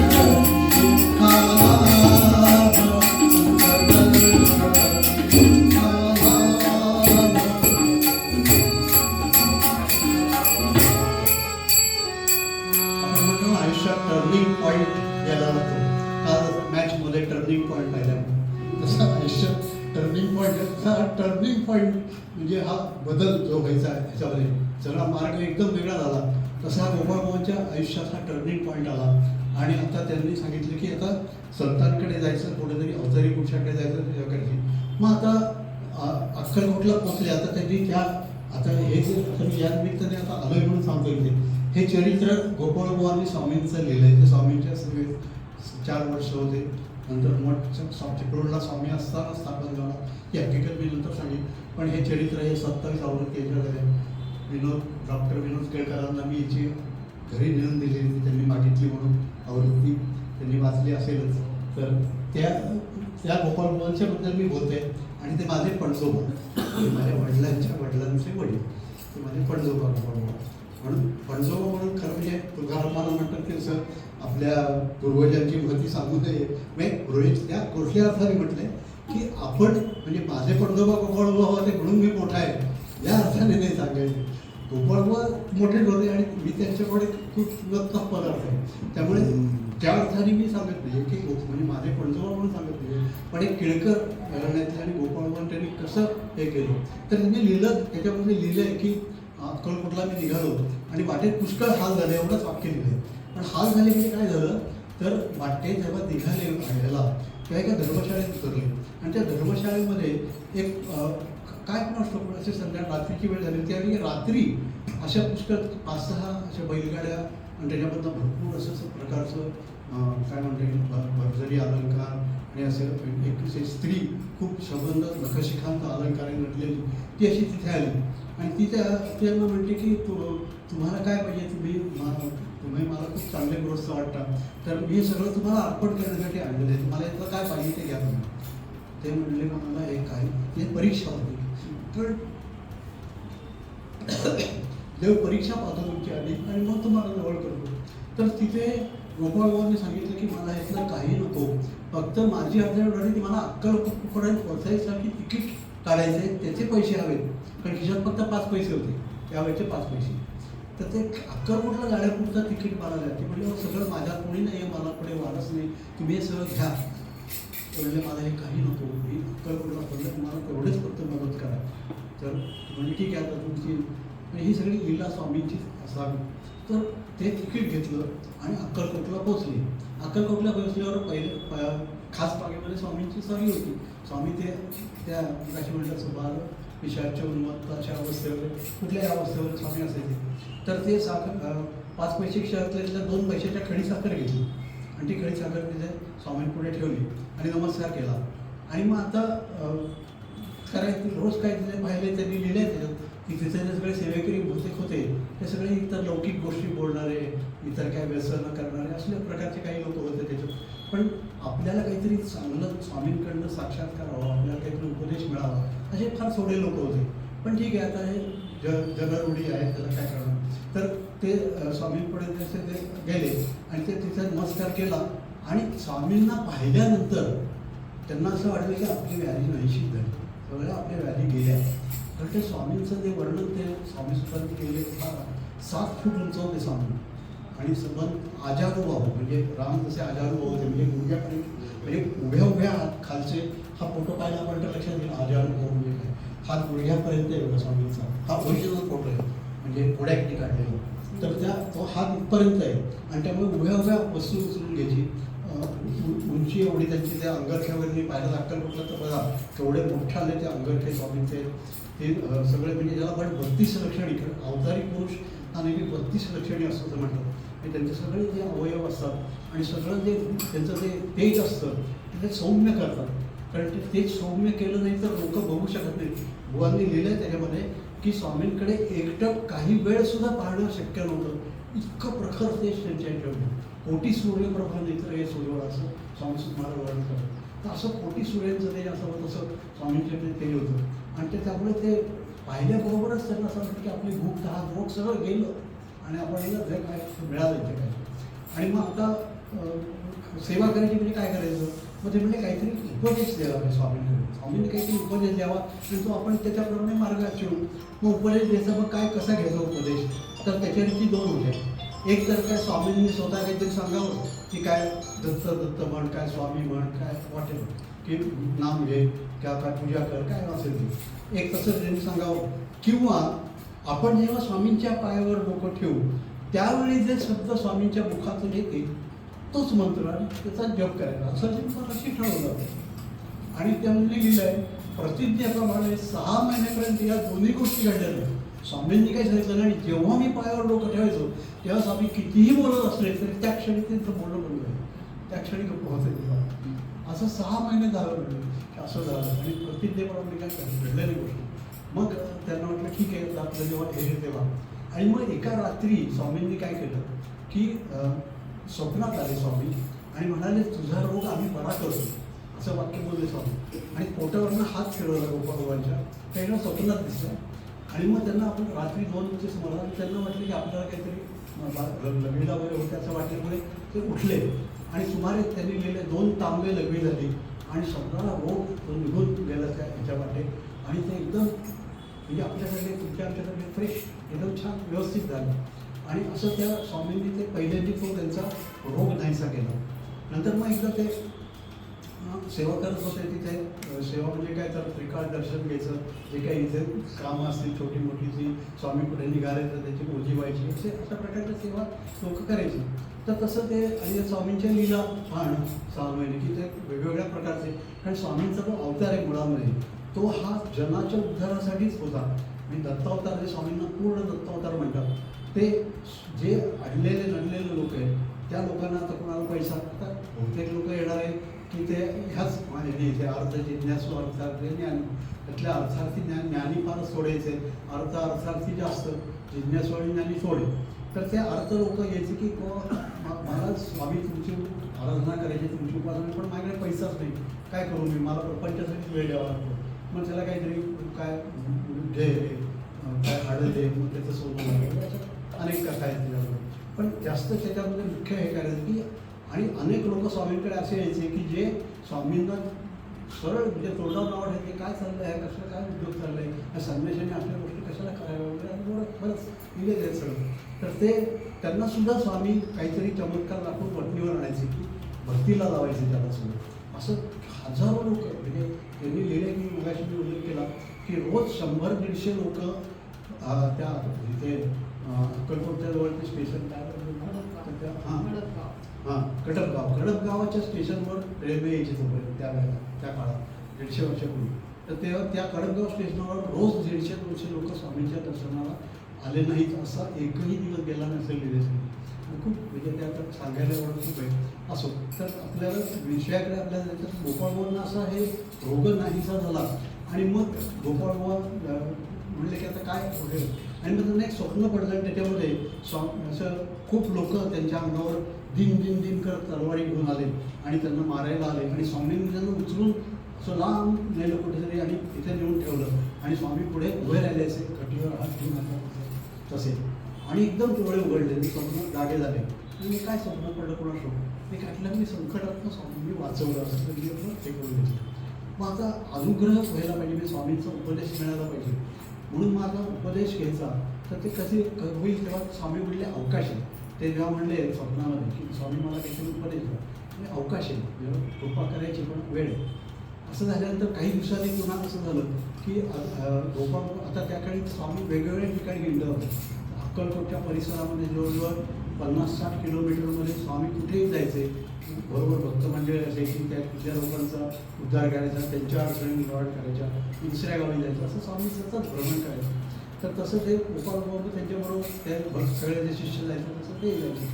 तर हंसना म्हणून गाव म्हणजे गाणगापूर रस्त्यावर अक्कलकोट गाणगापूर गौत रस्ता तिथं मध्ये ते गाव आहे हंसना म्हणून. तिथे एकदा हे गेलेले असताना तिथे कुलकर्ण्यांचं घर होतं आणि तिथे गुरांच्या वाड्यात स्वामी कुठेही जायचे, कुठेही झोपायचे, स्मशानापासून तर कुठेही, कुणाच्या घरी कुठेही. तर त्या गुरांच्या वाड्यात स्वामी उतरले, त्याचे गुरं बाजूला स्वामींचं हे बसले तिथे झोपलेले. तर अशा तिथे ती स्वामीची वस्तू ती. आणि गोपाळबाबा त्यांना ते त्या काळात आता कसं होतं की ते तुम्ही ऐकलं असेल की मशिरी लावायचे लोक, म्हणजे ते तंबाखूचं हे करायचे पावलं ती लागते असं म्हणतात की ते दाब घट्ट होतात, हे किती समजूत असं. तर ती मशिरी लावायची सवय म्हणून मग ते त्याच्याकरता हे पाहिजे, तंबाखू मी जर जाळला पाहिजे म्हणून मग काहीतरी हे शोधत ते की विस्तव कुठे मिळाला. मग ते असं करत त्या गुरांच्या वाड्यात जिथे स्वामी उतरले होते तिथे आले. ते स्वामी तिथे उतरले परगाव आणि इथे समय जळत होती. आता यांनी असा विचार केला की आता विस्तवलं पाहिजे. 3 वाजले पाठीचे 3 वाजायला आले. ते म्हणे की आता हे तयार करायचं विस्तव म्हणून ती सुंभाची गुंडी त्या समईवर धरली की ती जळली की त्याचा तो राग करून तो त्याच्यात ते हे करायचं. तर ती सुंभाची गुंडी अर्धी पेटली आणि स्वामी उठून बसले. स्वामी उठून बसले आणि एकदम नजर लावली गोपाळबाबांकडे. काय ते घाप ना असं शरीराला कंपस कारण साक्षात स्वामींनी समोर एकदम पण हे काय बघलं ते चिंबी हातात तर खाली पडतो एकदम आणि ते टक लावून स्वामी त्यांच्याकडे बघतात. एकटक ते बघायला लागले. पण त्यावेळी त्यांनी धीर धरला की आणि आता ही वेळ आहे, बरोबर आले वेळ, आणि जाऊन स्वामींचे चरण धरले की आता. आणि मग स्वामींनी त्यांना उपदेश अनुग्रह केला, म्हणजे जो काय उपदेश करायचा तो केला. आणि हे सगळं रात्री 3 वाजता झालं. तेवढ्यात 4च्या सुमारास मनुष्याची चळवळ झाल्याबरोबर स्वामी शांतोडे घेऊन दिसले, बुवा बाहेर आले. पण तिने या प्रसंग त्याच्यात लिहून ठेवले की कशा पद्धतीने मला येतात. आणि मग ते बाहेर आले आणि मग ते सगळं हे झालं आणि हा अनुग्रह वगैरे झाला. त्या स्वामींनी शोधन मंत्र दिला तो आधी आमच्या घराण्यामध्ये म्हणजे स्वामींपासून पणजोबांपासून माझ्यापर्यंत तो मंत्र आम्ही तो मुक्त आहे म्हणजे संप्रदायाचा मंत्र आहे तो. पण त्याचा जप एकच माळ करायचा असतो. बाकी श्री स्वामी समर्थ किंवा श्री स्वामी समर्थ हे स्वामी समर्थ किंवा आपल्याला असेल त्याचाच जप आम्ही करतो. तो मंत्र तो कारण त्याच्यात मध्ये ओंकार आहे त्यामुळे तो शुचिरभूत होऊन म्हणजे अंघोळ वगैरे करून सकाळच्या वेळेला देवापुढे बसून करायचा असतो. तेवढा एकच माळ करायचा असो. तर तो मंत्र वगैरे दिला आणि स्वामींनी आणि सांगितलं की आता मग गोपाळ बोलणं आता हे सगळा रात्री हा प्रकार झाला. सकाळी म्हणजे एक एक परीक्षा कशी स्वामींनी घेतली ते सांगतो मी की हा सगळा प्रकार झाला आणि सकाळी आता स्नान करायचं हे बाहेर आले स्नान तर स्नान त्या काळात मध्ये मराठ्यामध्ये पाणी दिलं तर घ्यायचं नाही ब्राह्मणांनी असा प्रकार होता. तर पण यांना कोणी पाणीच द्यायला तयार नाही, कोणी विहिरीवर भेटायला तयार नाही. मग एक मराठा मनुष्य होता त्याच्याकडनं मातीचे कागर घेऊन त्यातनं पाणी घेतलं आणि ते पाणी आंघोळ केली. हे पाहिलं मात्र तिथे तो एक विश्वनाथ बुवा म्हणून होता त्याला तो फार संतापला. म्हणे हा कोकण्या भाषला भ्रष्ट झाला हा, याच्या हातचं कोणी हे घेऊ नका, याचं पाणी घेऊ नका, याला वाईट टाका, याला बाजूला टाका असं सगळं त्यांनी आरडाओरडा सुरू केलं. मग तिथे स्वामींजवळ श्रीपाद भट म्हणून शिष्य होते स्वामींचे चोळाप्पांचे जावई. ते श्रीपाद भट त्यांनी सांगितलं की स्वामींचा तीर्थ देऊ आणि शुद्ध करून देऊ. म्हणजे बघा त्या काळात लोक कसं व्यवस्थित विवेक वापरायचे की शुद्ध करून घेऊ तीर्थ देऊन. मग त्याला सगळ्यांनी ठीक आहे सगळ्यांना मान्य झालं, तीर्थ दिलं, कोपरावरनं शुद्ध केलं की आता सारखं नाही आता तुम्ही कळलं. पण नंतर असं झालं की जेव्हा पंक्ती वाढल्या त्यावेळेला त्या परत ते विश्वनाथ बुवाचं डोकं फिरलं. तो म्हणला ह्याला गोपाळाला पंक्ती बसवायचं नाही, त्याला लांब कोणीतरी नेऊन बसवा. त्यांनी त्याला पंक्ती त्यावर वाटलेलं आहे त्याला बसवायचं नाही. ते म्हणावं स्वामींचं तीर्थ देऊन शुद्ध केलं आहे त्याला. नाही म्हणाले ते काय हे नाही करायचं नाही, लांब कुठेतरी त्यांचं पाणी नेऊन ठेवलं. आणि मग यांना ते दुःख व्हायला लागले की असं आपल्याला सगळ्यांसमोर उगाच अपमानित झालं. पण स्वामींचं तीर्थ यांनीच दिलं, त्यांनीच ठरवलं आणि एकीकडे म्हणतात शुद्ध झालं, एकीकडे म्हणतात हे काय बघायला झालं. तर मग गंमत अशी झाली की तिथे पद्धत अशी होती की जेव्हा पानं वाढायचे तेव्हा स्वामी कधी येऊन बसायचे, कधी बसायचे नाहीत, कधी आधीच वेळेआधीच येऊन पानावर बसायचे. तर ते पानं वाढली आणि पहिलं पान स्वामींचं असायचं. ते स्वामींना बोलवायला गेले शिष्य. ते स्वामी काय म्हणतात, आम्ही बाटलो, आम्हाला शिवू नका, आम्ही बाटलो, आम्ही जेवत नाही, जा. हे गोपाळच्या कानावर पडलं तेव्हा त्यांना लक्षात आलं की आपला केवढी कोणी बसला बाकी तर स्वामी आहेत, स्वामी आपल्या पाठीशी आहेत. मग त्यांना एकदम खायचं वाटलं की बरोबर. आणि मग गंमत अशी झाली की ते सगळं हे झाल्यावर त्यांना पानावर बसवलं आणि त्यांना सत्कार केला लोकांनी. त्यांचा सत्कार आणि भोजन वाढलं.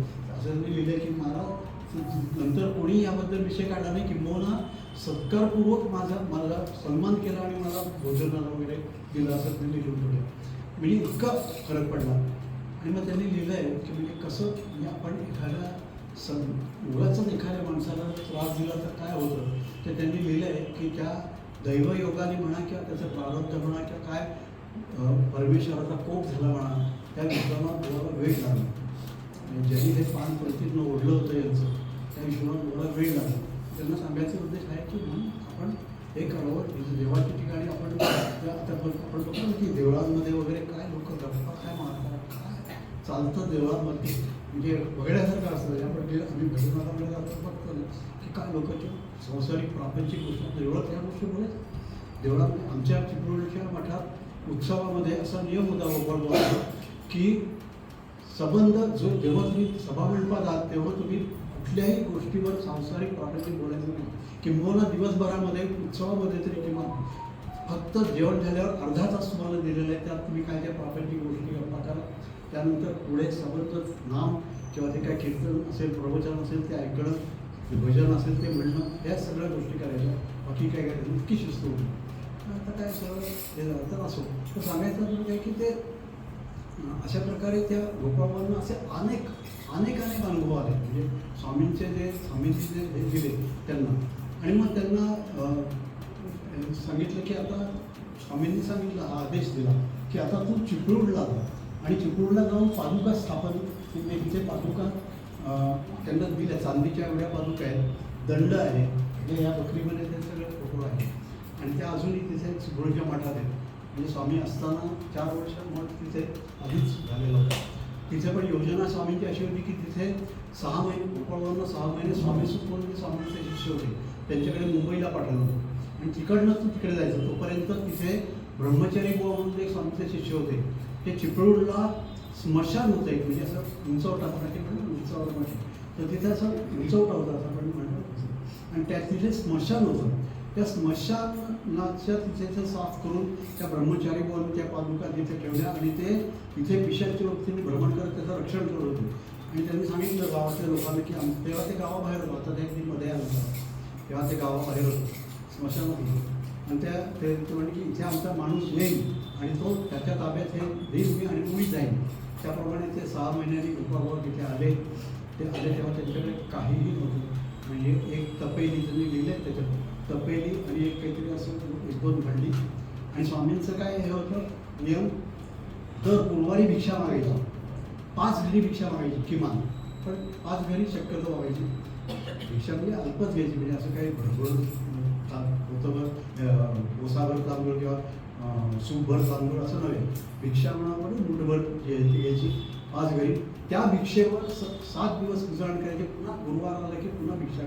आणि आज पण आमच्याकडे ही भिक्षेची प्रथा आहे, अजूनही आम्ही 5 घरी भिक्षा मागतो. म्हणजे मी सुद्धा लोळी लावून ती भिक्षा मागतो, कारण ते स्वामींसाठी होतं की हे भिक्षा माग, मग तुला काही कमी पडणार नाही. आमच्या पण जो चुलत आजोबांनी ही प्रथा बंद केली की आता मठाची व्यवस्था चांगली झाली, कशाला भिक्षाला वगैरे जायचं. तर स्वामींनी स्वप्न झाल्यावर राख काढून करून ही भिक्षा मागितलीच पाहिजे. मग तुला ती सुरुवात झाली, अजूनही भिक्षा मागितली जाते आणि दर गुरुवारी भिक्षा मागतो, 5 घरीच मागतो आता, पण ते आहे, प्रथा चालू आहे. तर असंच आम्ही म्हणजे अशा पद्धतीने त्यांनी ते जीवन व्यतीत केलं. पण त्या काळी काय कुठे पुस्तकं होती काय होती, पण त्यांनी कुठून मिळवली कोण शोध. शिला प्रेसवर छापलेली यथार्थ दीपिका जी आज उपलब्धच नाही कुठे, ती चिपळूणच्या मठात आमच्या होती की एवढे मोठे अक्षर छापलेली यथार्थ दीपिका वामन पंडितांनी लिहिलेली, ज्ञानेश्वरांनी ज्ञानेश्वरी लिहिली, पण म्हणतो ना ज्ञानेश्वरी भावार्थ दीपिका म्हणतो की भावार्थ वामन पंडित म्हणले की मी यथार्थ दीपिका लिहिली आणि भगवंतांनी सांगितलेल्या प्रत्येक शब्दाचा यथार्थ योग्य अर्थ काय तो मी सांगेन, तो मी लिहिन. त्या यथार्थ दीपिका, दासबोध, एकनाथी भागवत हे सगळे ग्रंथ त्यांनी मिळवले. त्या ग्रंथांचं ते तिथे जवळ एक विठलाई म्हणून एक डोंगर आहे, म्हणजे आत्ता सुद्धा तिथे आवडतात इतका तो जंगलात आहे. त्यावेळी त्या तिथे जसं तुकाराम महाराज भंडारा डोंगरावर जाऊन तपश्चर्या करायचे, तसे गोपाळबुवा त्या विठलाईच्या डोंगरात जायचे. तिथे ते सकाळी सगळं आटपायचं होतं, पूजा वगैरे करायची, भिक्षा तिथे एकच दिवस आहे, पण मग तिथून निघायचं 11-11:30 त्या डोंगरावर जायचं विठलाईच्या, ते ग्रंथ घेऊन जायचं, तिथे सगळं त्याचा अभ्यास करायचा, संध्याकाळी यायचं, दुपारती आमच्याकडे रोजचे कार्यक्रम भजन हे सगळं करायचं. आणि असा